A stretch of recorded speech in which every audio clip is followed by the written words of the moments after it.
Hello everyone and welcome to Motivation Monday. Today we're going to be talking about all things powerlifting, in specifics bench. So the variations I'm going to show you today I would be doing in addition to a competition bench session, just for a little bit of variation. So I'm going to be showing you a tempo movement, a half press, a full press, and then a Larsen and also a Spotto press. So the first thing we're going to do is a mobility exercise for the thoracic. So you can use a cushion here, or this is an ab mat. So you're going to gently, from the floor, raise yourself into a half crunch. You can really want to focus on your brace here. So you want to breathe in, tense your core. So now we're going to add the arms in. The aim is for the wrists to touch the floor. If this is too easy, you can add a weighted plate and also build the arch underneath you. You can use a foam roller, so you can roll forwards and backwards and loosen up your lats, which are often very tight. So I'm done with the ab mat now, and the next thing we're going to move into is just some mobility exercises. The first one being a downward stretch to loosen off your upper back. So you just want to press as hard as you can, face as close to the floor. This is really good as a partner stretch if you get someone to push on the top of your back, just to get an additional feel for the movement. After this, you want to move on to a single arm. So you want to place one arm forwards, rest your head on the side to get that side mobility. Then I'm moving into cat and cow. So particular emphasis on the cat, you want to do a harsh breath in to create that brace movement you're going to take into your bench session later on. And then we're going to move it into the frogs. This is a hip flexor stretch. So you want to push your knees as far apart as you can and lie as far forward as you can.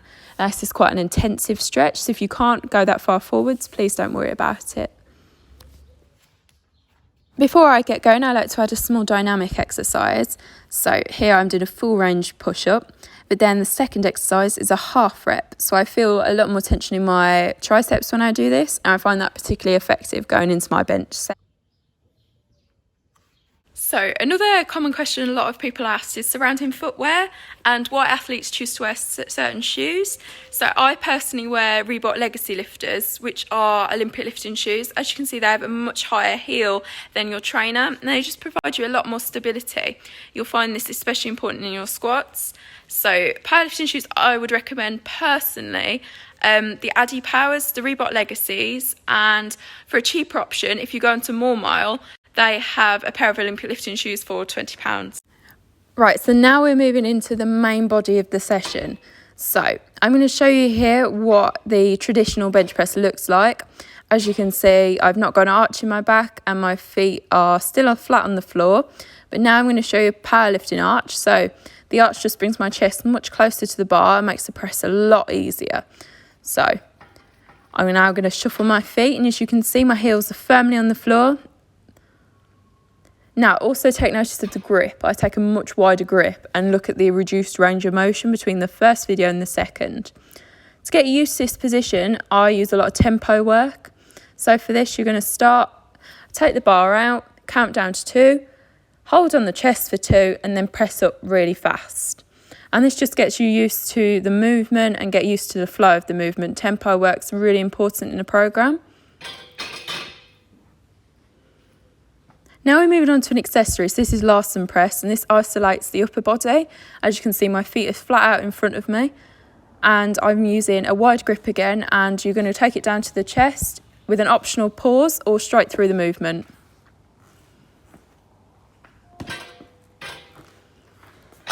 Typically with accessories, I would use 3 sets of 8 or 5 sets of 8, depending on how experienced you are. Now, this is a very good exercise when you want to go up to maximal weights. So it's a Spotto press. So you hover just above your chest, and you can use quite heavy weights on this. So I'd go up traditionally to about 80%, and I'd do it for low reps. So I'd do 3 sets of 3. So one of the really important things to think about, which is often forgotten and neglected, is leg drive. So although bench, you're primarily using your chest and your upper body, you want to maximise that drive through your legs. So you want to think about pushing through your legs to get the bar up, and you push it back Instead of pushing in a frontal plane, you want to push in a backward plane, which you'll see in the video. So a frontward plane is really hard to progress the bar forwards, whilst if you push backwards, the bar moves a lot more smoothly. You can find more details of this session, which I've just ran through, over on the Kent Barbell Instagram, which is the Uni of Kent's powerlifting and weightlifting club, currently run by yours truly. So if you have any messages, please don't hesitate to contact me. It's been a pleasure teaching you today, and I can't wait to see your bench progress.